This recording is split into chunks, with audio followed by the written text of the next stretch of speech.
Welcome, everybody, to the Competition Archery Media Podcast, where we explore all things pertaining to competition archery. I'm your host, PJ Riley, and the CAM Podcast is brought to you by O'Neill's Classic Archery.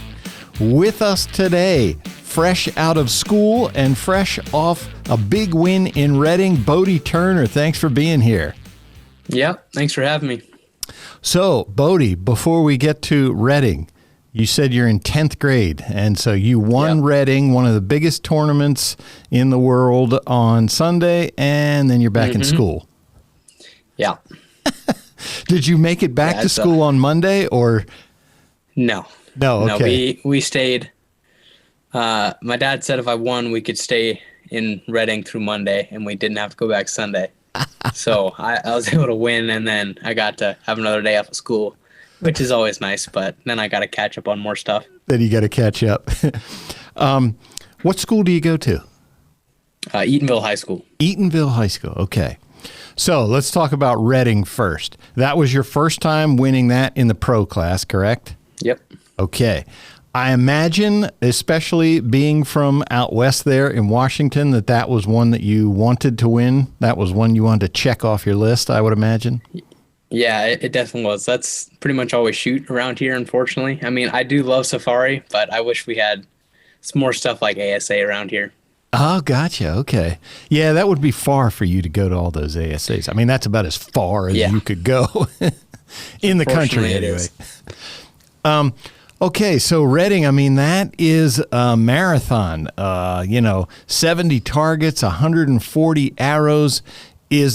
What did you do to prepare for that? Well, I mean, I've been shooting quite a bit, just making sure my gear's all ready to go. I mean, it wasn't too bad. A lot of the time when we shoot around here, we'll shoot like a 42 target day. Okay. And then we'll shoot a 28 target day. So the 25-25-20 is nice. Yes. And we were able to be on the fast side of the course. So we were done just after 1 the first day and right around there the next 2 days. So we were done like 3 hours before everybody else was. It was nice. How does that work? The fast side of the course. So you were like at the front of the pack? I guess so. We got all the long stuff out of the way on the first day. And I mean, when we were done just after 1, I was hearing people still out there at 4 o'clock. Yeah. So we were done 3 hours before they were. That's crazy. And I should mention, in asking you how you prepare for that, you are the current NFA National Field Archery Champion. Yep. So, I mean, Reading is somewhat similar to field, so it's not like you've never done something like that before. Yeah. But how did that feel?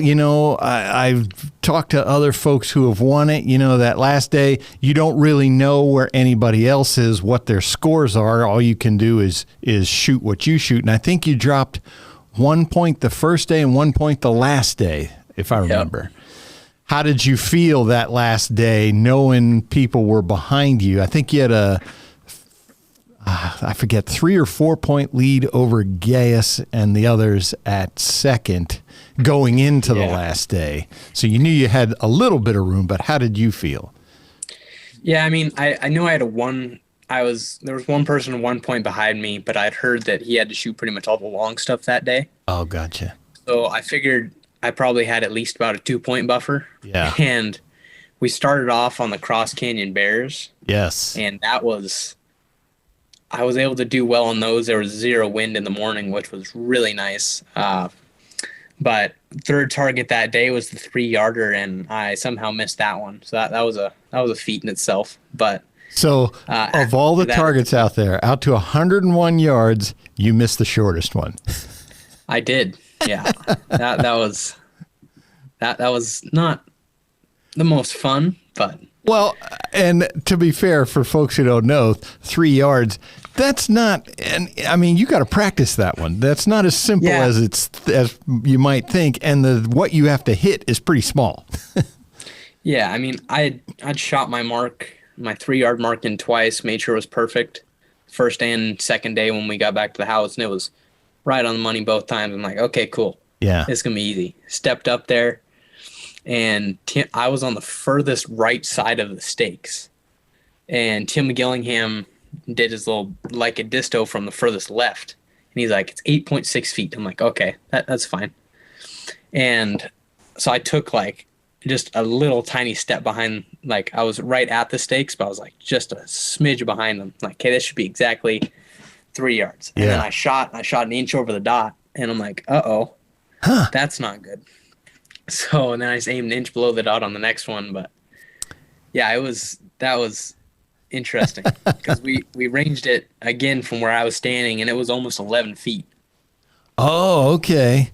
Gotcha. And when you're shooting that close, it's normally once you get inside of like 4, it's like 15 yard different per yard you get closer.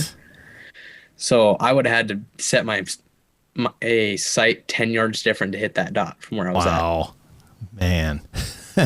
Yeah, that's what you know. If somebody's listening in, those super short ones, there's a lot of technical stuff that goes into that. It's not quite as simple. You know, you think, oh, it's right there in front of you. How can you miss? But yeah. How about Bigfoot? How'd you do on that one? Bigfoot was good. I almost missed one. I just barely caught it, but I had a 101.3 mark, and I couldn't remember what I used to range Bigfoot at. Okay. And it was 100.5 when I ranged it. So I had to do some math and did a little bit too much math, I guess, and almost missed it out the bottom. Gave it a couple clicks and put one in the middle. So I was able to catch that one and keep us clean on that. But I barely caught that one. When you were shooting like Bigfoot, because that one, you know, there's a whole crowd of people. Well, actually, if you're saying you were on the fast side, maybe there weren't as many people all shooting at once. Well, that was only our second target, so there wasn't any time for anybody to build up on it. Gotcha. So we got that out of the way first thing that morning, which was really nice because there wasn't really any wind yet. Right. So it's probably easy for somebody to spot your arrows for you. Yeah, it was good. They were able to make good calls for me, and I was able to find mine down there and give it a couple clicks. But yeah. So you shot 2 660s at the Classic. I've stood there behind you. For me, from the outside, I know it's different for you on the inside, but for me, it always looks like you're calm, cool, and collected. So, and you've said, it's not necessarily like that. But on the last day at Reading, as you're winding down your targets, how are you feeling then? Do you feel the nerves then, or is it just you're just doing your thing? I was feeling really good on the first couple targets, especially getting the 64-yard bears out of the way first thing. Yeah. I put 2 really good shots on those, and then I missed a 3-yarder, and that kind of put a dampener on the whole confidence things. But it took me about probably 8 targets to kind of get back in my rhythm. Oh, gotcha. Just when you do stupid stuff like that, it's tough not to shoot scared, especially when you don't know where other people are. All right. So I really just had to get myself out of my head, which shooting enough indoor, you kind of learn it as a skill. So I was able to keep just breaking good shots and put them in the middle. Then, like, I think our second to last target was the 59-yard bears. Okay. Which is probably one of the hardest targets on the course, just because that's your max distance for that dot. Yes. And everything like that. Luckily, there was no wind on that one. I was able to put those 2 in the middle. But our last one was a 25-yarder, so I had some leeway, which was really nice for that. Now, your dad shot Reading as well. He was shooting barebow, but you weren't shooting together, correct? No. Okay. He was, I think, 8 targets ahead of us, somewhere up in that range. Okay. Now, when he's doing that, is he paying attention? 8 targets on some sections, he's going to be pretty far away from you, but from others, especially when you make some turns, he's kind of close. Or does he just stay away and let you do your thing? Well, he watches where he could, when we kind of pass each other, but that's only like 2 or 3 times along the course. Right. Okay. Because obviously he is your coach at home, but I've talked to him at tournaments too, and he's just kind of like, when the tournament's on, that's not the time to coach necessarily. Yeah. You got to do your thing. You can only do so much. Yeah. So how did that feel then? You shot your last target? I don't know. Did you finish early that day, or, when did you find out that you won? Well, I figured out I won when I got back down to the bottom, because I knew Jesse was the closest one. Well, Brandon Williamson, I believe, was the one that was one down. Okay. We got down there, and a couple people watched him on the 88-yard elk, and I think he shot a 20 on that one. So after that, I knew I had it from there, because we were still one of the first groups done down there. We got down there, and it was like a ghost town. There was nobody there. You just had to sit and wait. Yeah. Is that difficult for you? Like, I don't know what's happening. Yeah. I mean, me and Jeff Rainey were shooting for teams, and I don't think we knew we'd won, and because we were the only team clean on the second day. Okay. So as long as we stayed clean that last day, we won it, but I don't really think either of us even knew that until he was talking to people, and they're like, hey, you guys won. We're like, oh, awesome. Yeah. How'd you get paired with Jeff? Well, we were shooting Rushmore Rumble, and we were sitting there talking hunting, and he said he was going to Reading, and I'm like, well, I don't have a partner yet. Do you have a partner? He said no. I'm like, you want to shoot together? Sweet. Sounds good. How about that? So worked out great. So he covered me on the ones I needed, and I covered him on the ones he needed. So now you guys can line up a Roosevelt elk for him, and he can line up a big Kansas whitetail for you, right? Yeah, I mean, that sounds like a plan to me. So, Bodie, 16 years old, 10th grader in high school, you're winning these tournaments, Vegas Champ, Lancaster Archery Classic, Reading, all these tournaments.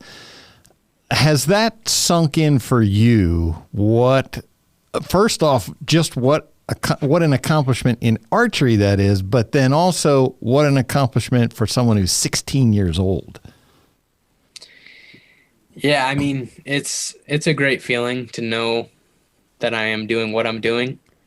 I mean, it's kind of hard to sink in until you talk to other people and kind of really realize it. But I mean, like when I'm getting ready for a tournament, my expectation is, because I mean, I know that the scores I shoot can definitely win these shoots. Right. So I go into the tournament expecting that, and I know that if I shoot that, I'm gonna win. Right. Because those scores are always at the top or just above the top. Yeah. So I know that if I can go in and do what I normally do, then I will do well in that given tournament. Right. Yeah. I have no concept of what it's like to shoot like you do, but I'm guessing for you, shooting like that, to you, it's just, that's what you do.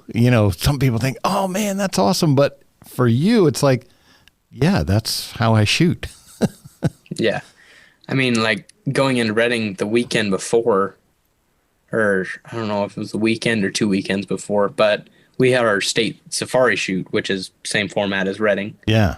And I was able to shoot a 1538 on, in my opinion, a much more difficult course than Reading. So that really set an expectation in my head that I better do that at Reading. I mean, I was able to do it on a much more difficult course with much more difficult shots. Really? So more difficult?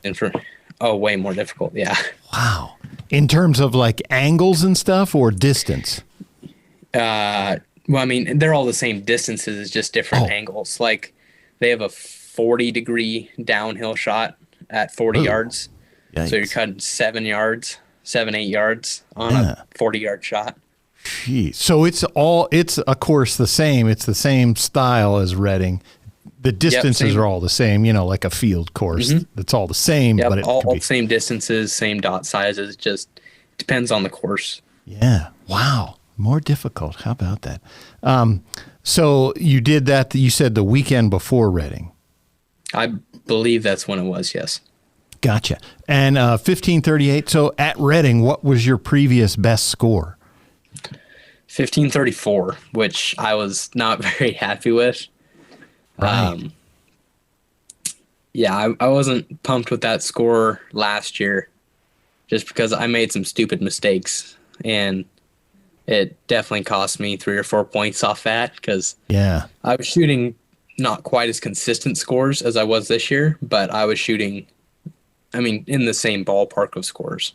Right. And right. I was expecting a little bit more than that from last year, but I mean, you got to learn at some point. So I So learned some stuff and was more careful this year.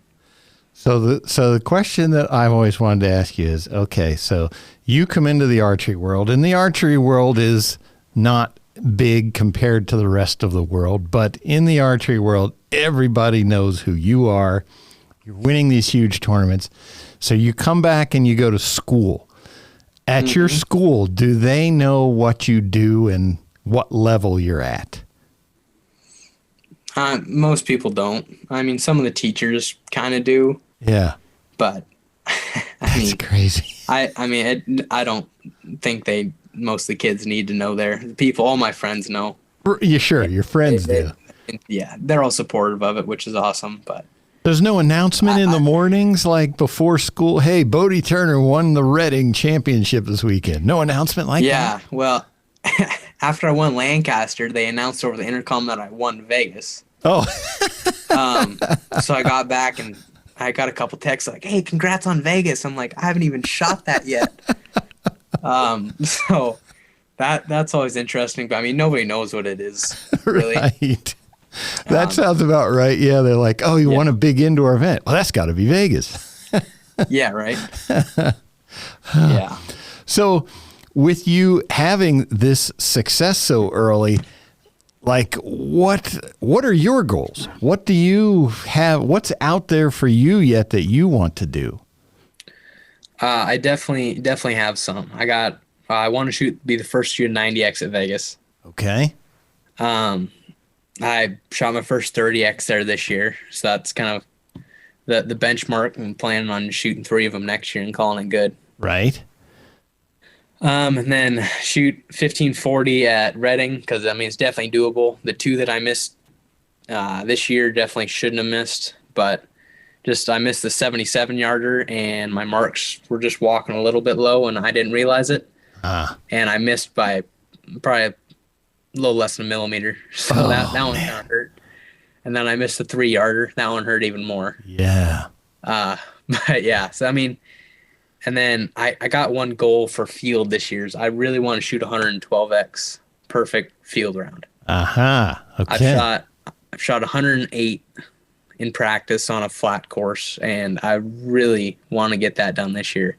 It's possible. It's going to take a lot of doing, and my bow is going to have to be absolutely perfect, but I definitely think it's doable. Yeah. So I'm guessing to prepare for that, you're not preparing any different. I'm guessing that's just competition. You got to have your head squared on for every shot. Yeah. I mean, you can only do so much to prepare yourself because you never know. Stuff might change at a tournament. You might have to make certain fixes. Like every now and then something will happen on the trip over with your bow, stuff like that. Like right when we were leaving Lancaster, I had a big cut in my cable serving. Oh. So we had to serve over that for Vegas, and that held up fine. I'm still shooting the same strings and same cut serving on the cable. For real? For Reading. So that seemed to work out fine. Yeah. Is it just because you don't want to change it, go through the process of putting new strings and cables on in the middle of these competitions? Yeah, I mean, I hung that bow up for a little while, so it only had a couple hundred shots through it since Vegas, probably. Huh. How about that? So, I mean, as long as it holds together, and if it doesn't, we'll just have to serve over top of it again, or it probably should put some new serving on it at some point. What bows are you shooting now? Well, right now I'm just kind of sticking with my Hoyt Invicta, and then I was playing around with a Dominator a little bit and just kind of finding my happy medium. It's tough changing up setups after, like, I know my Invictas so well. I know that they're going to shoot this arrow perfect. They're going to perform well. They like this certain point weight in indoor. So it's just trying to learn these new setups and kind of figure out what they need and what they like. Yeah. I'm struggling with that a little bit, but as soon as I find it, I'm sure, like, every bow has a certain thing that it likes better than another. Right. And it's just finding what the happy medium is. And am I correct? You actually are not on contract with any bow company. Nope. I'm just shooting Shooting what whatever works. Yep. If it works for you, that's what you're going to shoot.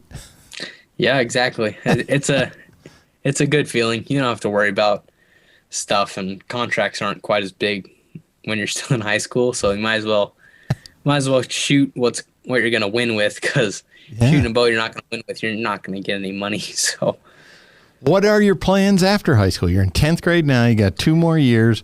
What are your plans?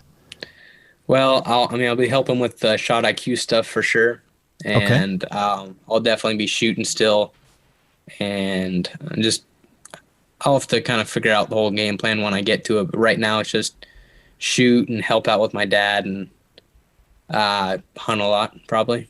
Hunt a lot. Yeah, that sounds like a plan there, right? Yeah. No more high school getting in the way of elk season. Yeah, that will be extremely nice. It's tough to time hunting trips when you can't convince your parents just to miss the first week of school. That's the best one to miss. What are you going to miss in the first week, right? That's what I'm trying to tell them, but I miss enough school. I guess I don't get to miss another week. How much would you say you miss in a normal year with the tournaments that you do? Oh, shoot. I think I might be able to check here. Let me see if I can check. If I can't check, I'll give you a ballpark. I think I'm in the 35 missed days range so far, maybe close to getting 40. And I'm about to miss another 3 days here, starting tomorrow. Oh, yeah, you're going to going to Gator Cup. Yeah. Yep. Are you trying to make a USAT team? I think you shot Arizona, right? Or no? No, I didn't do Arizona Cup this year. I'm just shooting them to learn them, because I want to get better at them. I mean, I can shoot fine scores. Just I want to learn to shoot in the wind, and that's a good place to do it. I'm not a huge 50-meter fan at all. Right. I mean, I can shoot it fine, but I just want to get better at it. Gotcha. That's more or less what I'm going for, is just to learn it. What is your favorite form of archery? Probably field. I pretty much just shoot field year round, and if it groups well on a field phase, it's going to group well on any other type of target. So right. And I mean, I know that's big up where you are. Field archery is. Not really. We only have like 1 or 2 field shoots a year, and one of them's normally a state field, which are kind of required to have. But are you not near Darrington? I am, but I mean, we still don't really have many shoots. It used to be a lot bigger. Okay. But now it's really you'll just get your safari shoots and stuff like that, and that's pretty much it. Safari, and then you get your 3D shoots, but that's pretty much just 10 is highest you can score. So I just shoot those with my hunting bow most of the time. Huh. Well, is there any chance maybe after high school that you'll pick up the ASA game? Yeah, for sure. I definitely want to get into that and start learning it as soon as I can. It's just a matter of trying to find time to hit them all, because my plan was to hit 1 or 2 this year, but my schedule ended up not quite aligning. So I don't think I'm going to be able to get to any of them this year. None this year. You shot at least 1 last year, correct? Foley, maybe? Were you at the Hoyt shoot? No, I haven't shot any yet. You have not shot any? Man, why am I thinking I saw you at one? I'm remembering all the stuff that didn't happen. That's what you have to look forward to when you get over 50. You got a long way to go yet, though. Yeah. So you're helping out your dad there. So his business, the Shot IQ, that's taken off. I see him, jetting all over the country. What do you think about that, knowing what you know about that system?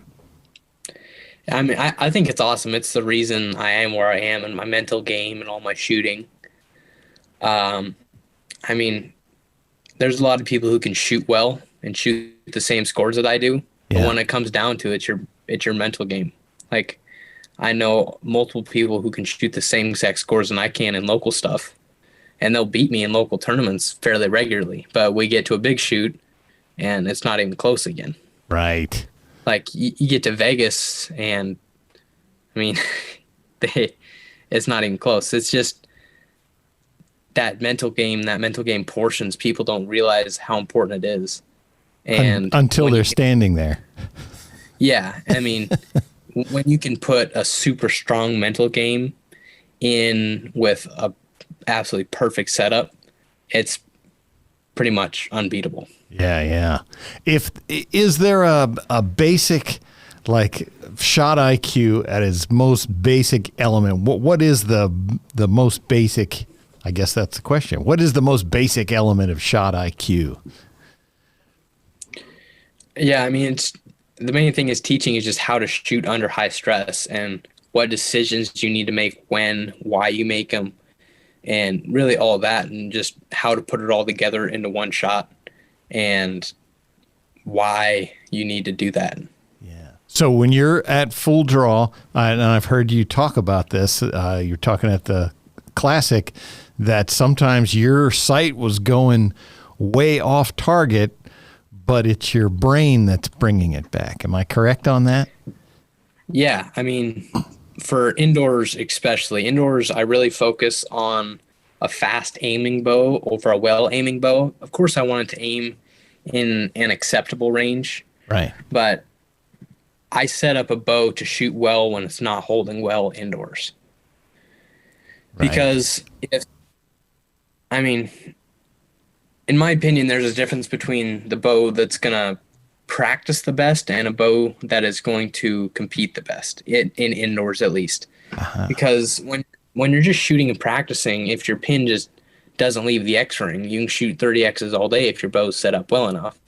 Right. But it's a matter of what's it going to do when you are shaking, when you're actually shooting under that high stress. So it's just finding there's a too light on your bow and there's a too heavy. And most of the time when trying to find an indoor setup is I will push a bow until it's too light for mass weight wise. Yeah. And that's when it's like breaking in the X and shooting a 10. And then I will push it to where it's too heavy, and that's where it breaks on the 10 and hits a 10. And then I just kind of find the happy medium to where I'm still comfortable with how it holds, because you don't want a bow that just doesn't hold at all for you, because halfway through your round, you're going to be wanting that. Yeah, yeah. When you don't have a ton of nerves and you're just shooting like it's in practice. But then when you get in those first couple ends, those last couple ends, is when you want to find that super fast aiming bow that's going to find you the forgiveness that you need indoors. Yeah. I talked to your dad at the Classic when you shot your second 660, and he was talking about that, if your brain is able to bring the bow back to the middle quickly, that's usually a light bow where it can be so heavy that your brain is saying move it back, but your body is not catching up because it's so heavy. Yeah. Mm-hmm. And I don't know, something about that rang for me, and I've been doing that. I've been running, really lightweight, and it works. I mean, it works. Yeah. Better than the other system for me. Yeah, for sure. Yeah, so it's interesting to see the difference, because then, you look at Mike Schlosser, and I don't know how many ounces he runs on his bow. It's insane. Yeah, I don't even think I could hold his bow up if I tried. It's crazy. All different, but that's archery. I mean, what's right for one person is wrong for another. That's... Mm-hmm.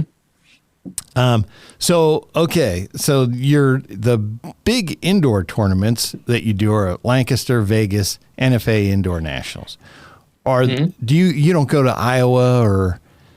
Well, I haven't done indoor nationals yet.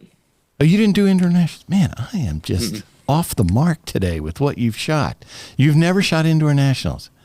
I haven't. I'm not a big 5-spot fan, so I'm gonna skirt around that one for as long as I can until I actually have time and I don't have any excuses to go to it.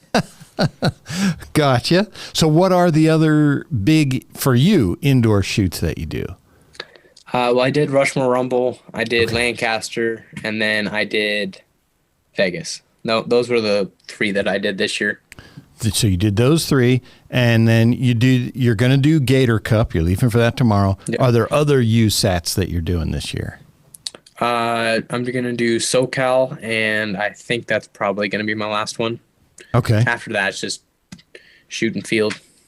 And then shooting field, and of course, Reading you do there.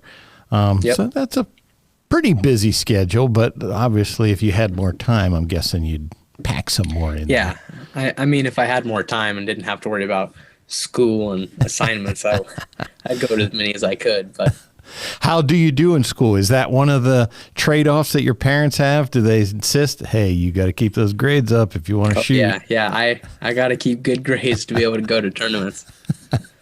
Yeah. Man, parents always have that over you, don't they? Well, I mean, you can only do so much, but definitely it helps, especially for how many days I miss, to have good grades. For sure. That way the school can't really say anything when I have higher grades than everybody else and I'm gone all the time. Yeah. And they can't say anything about it. Have you talked, have you and your parents talked with the school to be like, hey, look, this is something Yeah. I do, and it's a pretty big deal. Yeah. I mean, all the school members are well aware of it. Right. So, they're pretty lenient on it, but for assignments and stuff, no matter who you are, they're extremely lenient. In my opinion, probably too lenient. But yeah, I mean, you don't really have to worry as long as you get it turned in, you're still going to get maximum credit for it. Right. Yeah. That's a good setup, because it's, it would be a shame to have this talent and not be able to take advantage of it, because, hey, everybody wishes you long success and a long career, but you don't know what could happen. Yeah. Have you had any sort of injuries that have affected your archery, or you've had nothing to deal with? Well, I almost had something affect my archery career in Reading this year. That was almost catastrophic. Almost lost an eye in Reading. No kidding. I don't know if you can see the little red stuff like right on my nose here. I did see, yeah. So I right on Friday morning, went shot my 80 mark because we were shooting all the long stuff, and shot my 100 mark. And I shot the very bottom dot at 80, and somebody shot the very top of the bale. So when I was walking up there, I was looking at the very bottom dot. Yes. And there was an arrow eye level, and it was behind my hat until I walked into it. Ouch. So I walked right into it, and it put a big old hole in my nose, or right in the crest of my nose, right between my eyes. Oh, so man. That wasn't like it. It scraped down the side of my face. So it almost got to my eye, but didn't quite make it. Yes, I mean, that's center punched an inch left or right, and it's a different story. It would have been right in the middle of my eye. Yeah. Oh, man, how about that? But yeah, I'm guessing you're still young. Oh, well, let me ask you, what is your bow's draw weight? All my competition bows are about 60 pounds. 60 pounds, give or take. Yeah. I mean, they change a fair bit because I got my specific stuff I do for getting sight tapes, which involves changing poundage, but. Right. Okay. So nothing then from that. You're not shooting huge weights, and no muscular, no shoulder issues, nothing like that. Yeah. I mean, I'm not like shooting over 70 pounds or nothing on my hunting bows or anything like that. I shoot enough to where those couple muscles are pretty strong. All right. So hunting, obviously you like doing that. Yeah. What's your favorite? You're out there in the West, Northwest. Mm-hmm. You got your pick. What are you going hunting for? Just in Washington, probably elk or turkeys. I really like to turkey hunt. You do? Not sure why, but I got 2 of my tags filled this year. Yeah. I didn't quite have enough time to go back out for the 3rd one, but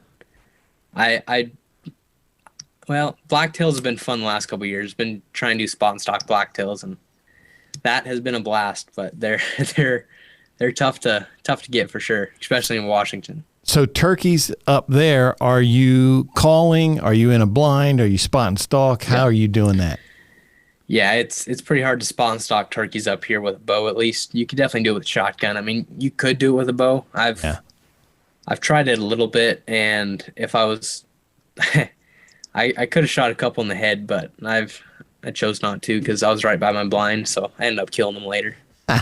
So you're in a blind is what you're hunting out of. Yeah, in a blind with decoys and just setting up by a roost and letting them know where you're at and just listening to all the other people call way too much. Seems to be what it's been the last couple of years. Does your dad still do his elk hunting seminars? Being busy with Shot IQ, does he still do that stuff? Yeah, he goes to like all the elk shape camps with Dan Staten and does a lot of the elk calling there. Yeah, he does still do that. I've heard him calling, and I'm guessing he probably practices quite a bit around the house. You have to sit there and listen into elk calls all day. He doesn't need to too much anymore. He's pretty good at it. He just kind of grabs his bugle tube and sounds about the same every time. Has he called one in for you yet? Yeah. I got my first one. I've killed, 3 elk now with a bow, and I got to call the first one in for me last year, which was awesome. Ah, okay. Yeah, well, I was tagged out in the first 30 minutes of season last year. Oh man, that's the way to do it. Yeah. What's your biggest so far?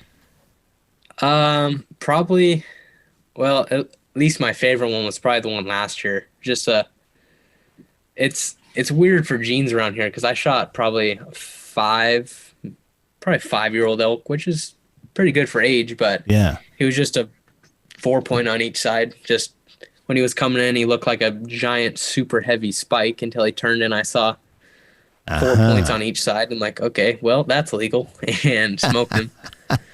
But yeah, it was a. Did he at least make you? What was it? At least like a long shot? I mean, this is Bodie Turner. He's in trouble if he's out to 100 yards. So.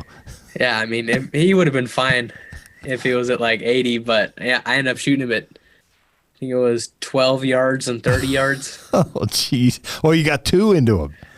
Oh, yeah, they were about probably 3 inches apart right behind his shoulder. Oh, man, no kidding. So the Northwest where you're at, Washington, that's one part of the country that I have never been to. I don't know anything. I have in my head what I think it looks like, but I picture it, rainforest. It's raining all the time.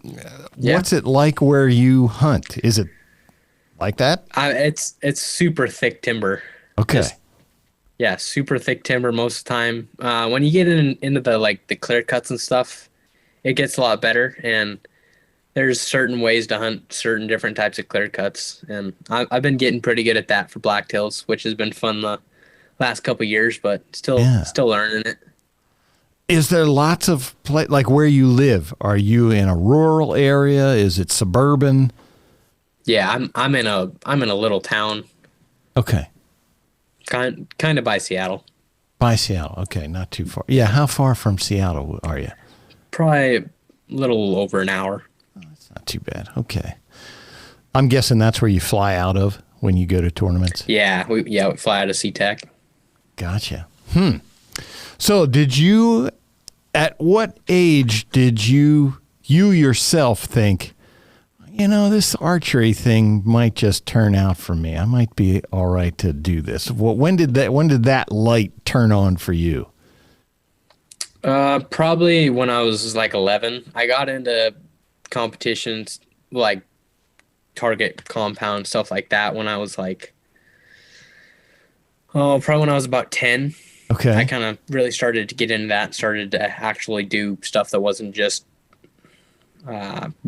like your local 3D shoot. Yeah. Started to try safari and stuff like that, and started to learn that game. And then around 11 is when I started to shoot my first 300s. Gotcha. And I just kept climbing X's and X's and X's, and then I think I was 13 when I shot my first 30X, and I was shooting very consistent scores before that. And around that time when I started to realize, at least indoors, that I was putting up the same scores as a lot of these pros were at these tournaments, that I had a chance. And then I just kept getting better and better from there, and then realized I really could compete with these guys. 30X at 13 years old. Yep. Holy cow. What was the first year you shot Vegas? Oh, shoot. I think it was 2018. Okay. And did you come in right in the championship, or did you shoot in one of the other divisions? No, I was shooting like consistent 20, like 4 to 28x rounds in probably like 2018. Yeah. And I came in, I shot youth, which was still shooting up a division because I was, oh shoot, I can't remember how old I was then, but I was 10 or 11 there, and I was shooting super consistent 300 rounds at home. Man. And went into that and shot a 298 and a 299, and I got 5th in that. And then next year I came in shooting even more consistent high rounds and won young adult. They wouldn't let me shoot young adult championship yet. I did my best to get into it, but they wouldn't let me do that quite yet. And then next year was the Rushmore Rumble. Yeah. That was COVID year. So got into that and shot a 986X at the Rushmore Rumble. Jeez. And then they're like, okay, yeah, I guess it's fine if you shoot championship. And next year after that, shot Vegas, won Vegas. Then like, oh, okay, yeah, I guess that's fine. And just kind of kept going from there.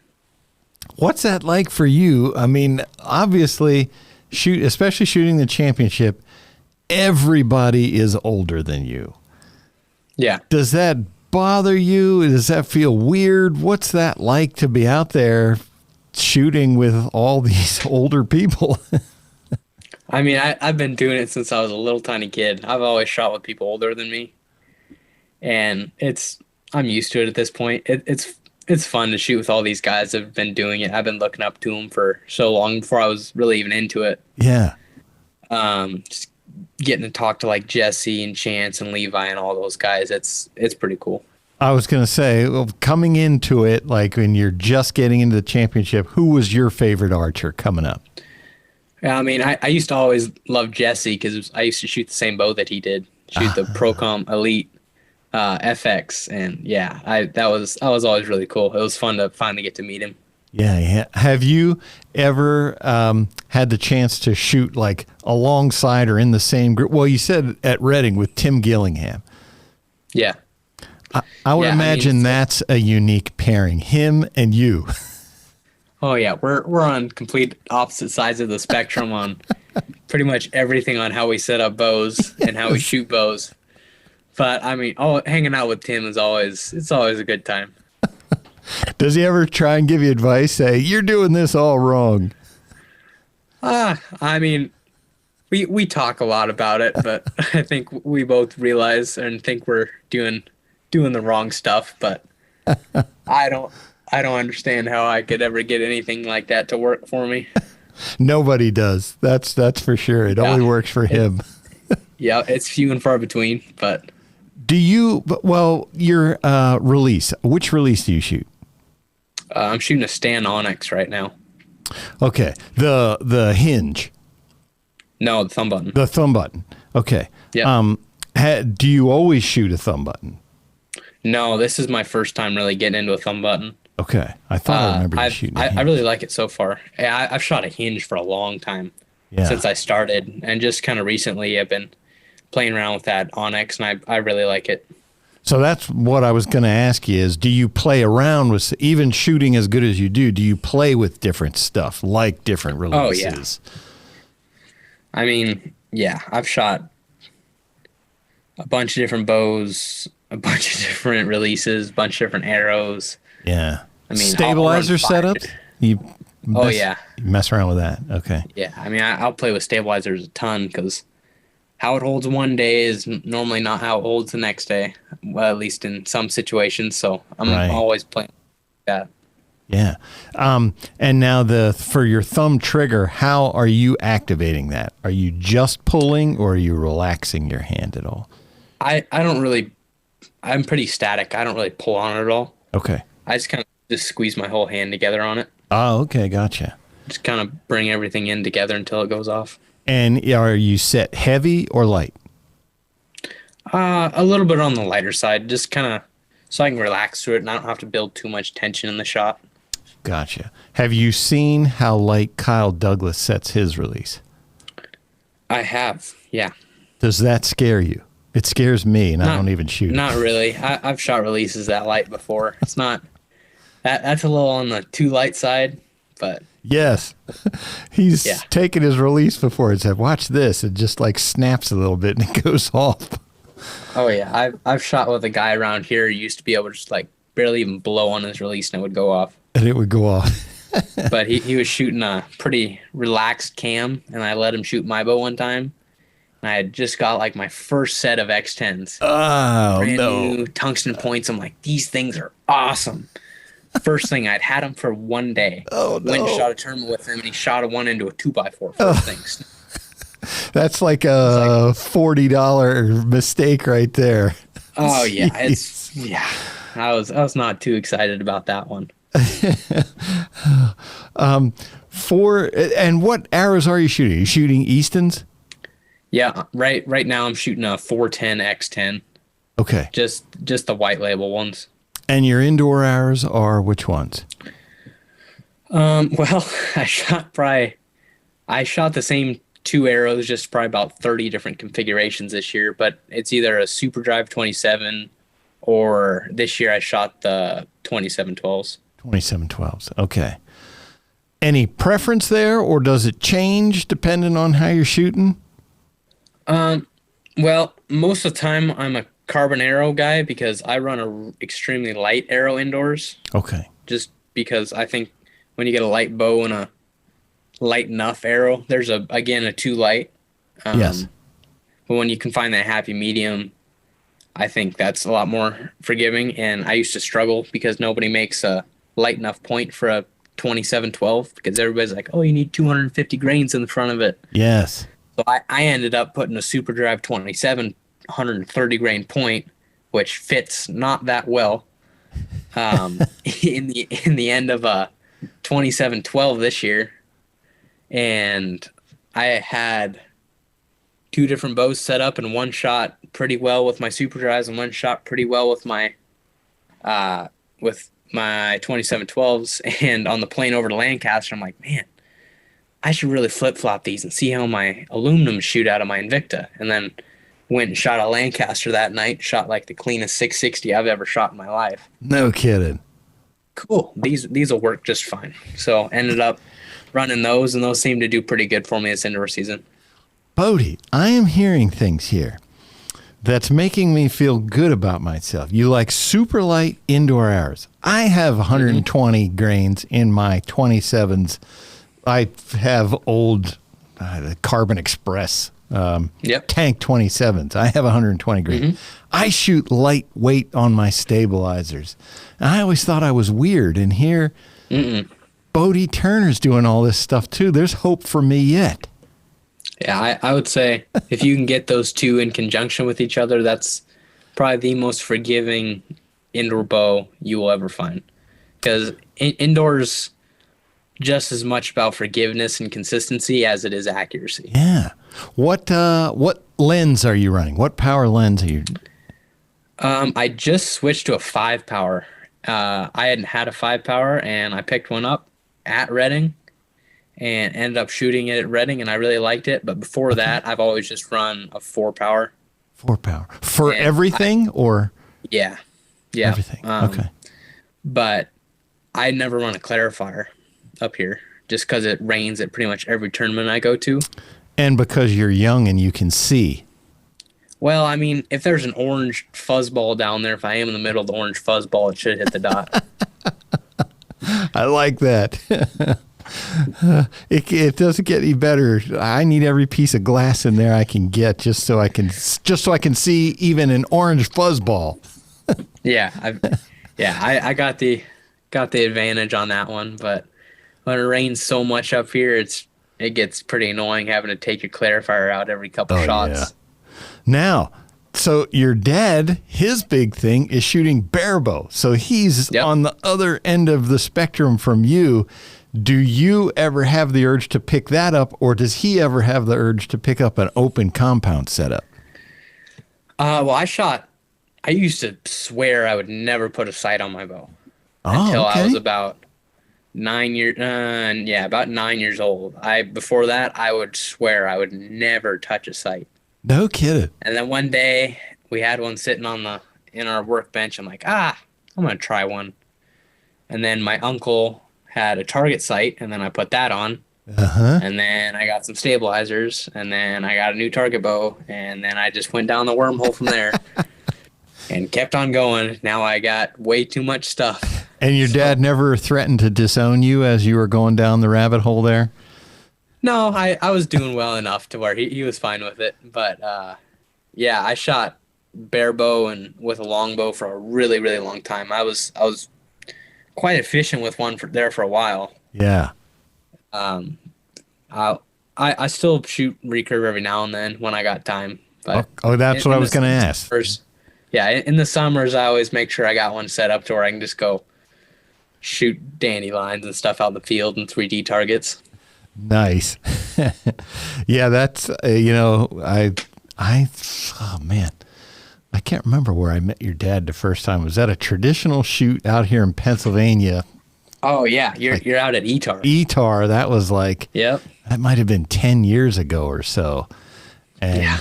he was out there and had his, what was it? The right-handed riser, or no, left-handed riser that he shoots right-handed Yep. with the drawn all the way back past his ear. I forget all the things he was doing, but Yeah, he's shooting with his thumb. he could hit what he was aiming at. He can. Yeah, that's for sure. So yeah, but even so, shot IQ, it doesn't matter whether he's doing that or you're doing what you do with all the technical stuff. Doesn't matter. No. No, I mean, it can be put into really most parts of your life for decision making and stuff like that. Yeah. Really, any parts of your life where you have to make decisions, it can be brought into. Yeah, I know he always talks about, you come back to full draw, you should be in control of that shot the whole time. For you, I think it was 2 years ago, your first 660 at Lancaster, you let down on the last end. What's happening that makes your brain say, I have to let this down? Yeah, I mean, I rarely ever let down. That's right. Like I let down, I think once at Reading this year, and I was holding for way too long. So it's just at my point of when I'm going to let down is when I'm convinced that that shot's not going to hit the middle anymore. Gotcha. Like that year at Reading is when I get really, really nervous indoors. Just any type of archery. Most of the time I get super, super nervous. Really? And getting so excited for that 660 on that last arrow, I got to the point where I was shaking in the red. Yeah, and yeah. At that point, I was like, this one's definitely not going to hit the middle. I mean, there's a chance, of course, but it wasn't much of a chance. Yeah. I saw my dot get about mid-red a couple times, and I'm like, yeah, this isn't going to hit the middle. So I drew back, and on the next one, I aimed at least in the mid-9 range, and I was comfortable that one would hit the middle if I did my job on the back end on my release, and it hit the middle. So and you've told me before, your thing is to just keep the release moving. Yeah, I mean, really, that's all you can do, especially indoors. I mean, yeah, outdoors you got wind and stuff where you got to be a little bit more careful, but indoors, if you're aiming in the general vicinity, that's probably about as well as I'm going to aim at some points. You just got to keep it moving. That's all you can do on that. That's incredible. Man, just keep it moving. I try and tell myself that, and yet it feels like I hit like a cinder block wall and nothing happens, and I'm just sitting there. It's not going off. What's happening? But unlike you with the discipline, instead of saying let it down while my brain is screaming, if this isn't working, I say, it'll go off here in a second. Yeah. It rarely works out well. Yeah, if you were to shoot an ASA, what would you shoot? I honestly don't even know the classes. I know there's like a known 45, a known 40, and a known 50. Yes. Probably whichever one's most competitive, just because I'd rather just throw myself into the mix instead of just easing it in. Because if I just throw myself into the middle of it, I'm going to learn a lot faster from all the top people than I will if I'm just kind of known distance. That's what you shoot. You don't do any judging out there. I mean, I can judge fairly well. Okay, but I can get stuff to within a yard most of the time, but I'm not judging to half a yard, especially at 50 yards by any means. Right. Is there anything out there? I mean, I know the World Archery Field Round. There's one day where you're shooting unknown, but I don't know if you shoot any of that, or is it all NFAA field? I've never shot it. Probably have to try it out at some point. I know pretty sure it's in Darrington again this year, but if it's in September, I'm definitely not going to be shooting it. I'm going to be hunting. So I should ask, do you have any, with the USATs, do you have any desire to get on a U.S. team and do any of the international stuff? I mean, I'm not in a rush. I'd like to do it at some point, but I'm not going to prioritize it at this point in time. Right. It wouldn't mean, I mean, of course it'd mean something to me, but it wouldn't. I'd rather go shoot something, go shoot safari or field somewhere like that. Because something local. Yeah. 50 meter for me is just something I want to be good at. It's not the end of the world for me. Right. That's just standing there, same spot, shooting that same thing downrange. Yeah, except for there's wind, and the wind isn't that much fun for me, at least. So I'm used to maximum of about 5 miles an hour here in Washington. That's a lot for me. Oh, gotcha. All right, everybody, that is another episode of the Competition Archery Media Podcast. Bodie Turner, congrats on all your success this year, and thanks for being with us today. Thank you. Folks, Competition Archery Media Podcast is available on all the platforms, wherever you find your favorite podcast. Thanks for being with us tonight.